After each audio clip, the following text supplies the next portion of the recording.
It is often said that we can never know the minds of others because we cannot enter their heads. However, our ability to know our own minds is rarely questioned.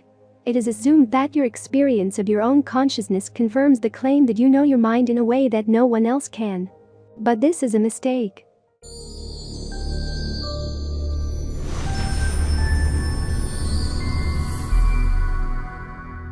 Freud may have been wrong in the details, but one of his main ideas that a lot of our behaviors, beliefs, and emotions are driven by factors we are not aware of turned out to be true. If you are happy, optimistic, ambitious, checked weather, sunny days make people happier and more useful. In the taste test, you will probably have a strong preference for the first sample you try. Even though all the samples are identical, the more often you see a person or object, the more you will like it. Our cognitive deficiencies are accumulated. We take a few anecdotes and make wrong generalizations, misinterpret information to support our preconceptions, and are easily distracted by irrelevant details so they shake us. And what we consider to be memories are only stories that we tell ourselves again when we remember an event. This is true even for flash memories, those that look like they're burned in the brain. Is our mind actually ours? Ever since Plato, philosophers have shared, without much argument, the confidence of common sense about the nature of their own thoughts. They didn't claim that we could ensure security at least in some at least important conclusions. Existence, immateriality, and perhaps the immortality of the soul, awareness of our own free will, meaning and moral value. We all think we have direct access to ourselves in the first person. We are all very convinced that we simply know what is happening in our minds. Inside, so to speak. Philosopher David Hume once stated, "When we look within ourselves, all we see are images, all we ever hear are the mute sounds of speech. These sensations are the only content of consciousness. The only things introspection can use to figure out what we mean. The resources of introspection are exactly the same as the resources our minds work with to explain and predict the actions of others. Sensory data obtained by sight, hearing, smell, touch, and sometimes taste. It is part of what creates the illusion that we know our minds much better. But the difference is only in the amount of data, not in their quality or source. We never have direct access to our thoughts. As Peter Carruthers claimed, self-awareness is just reading thoughts inward. Have you ever realized that everything that happens in your mind, every thought, feeling, everything you are aware of actually happens only in your private inner world? The thoughts appear only to you and no one else hears them.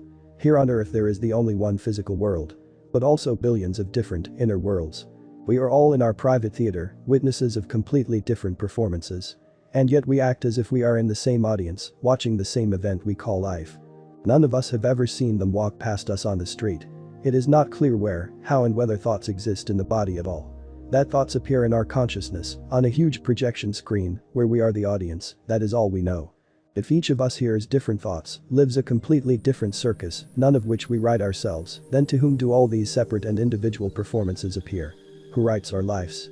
Who or what is the larger audience, the collective consciousness within where all these individual events take place?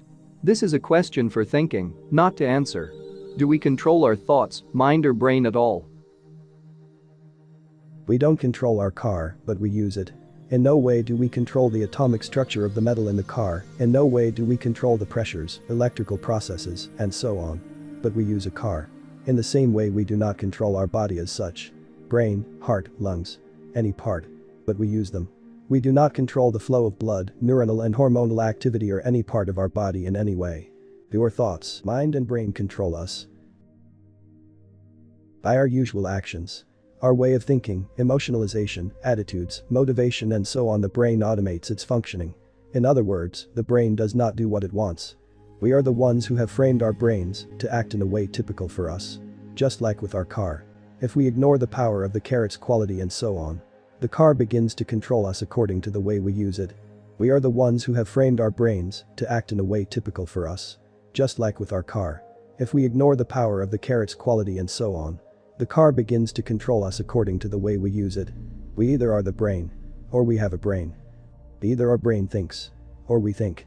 When we think of ourselves, do we think of our brain? When we think about our brain, does the brain think about itself? Perhaps we should not ask the question in this way, but in the following one. Do we control our desires? Or desires control us? Do we control our habits? Or habits control us? Do we control our motives? Or motivations control us? Do we control our thoughts? Or our thoughts control us? Do we control our behavior? Or our behavior controls us? Can we even get an answer to this topic? It seems to me that the more we talk about it, the more we slowly delve into many other theories that get their continuation in the form of words of conspiracy. If we do not control our mind, and if the mind does not control us, can there be a third party controlling it? Some involve the matrix theory in this topic.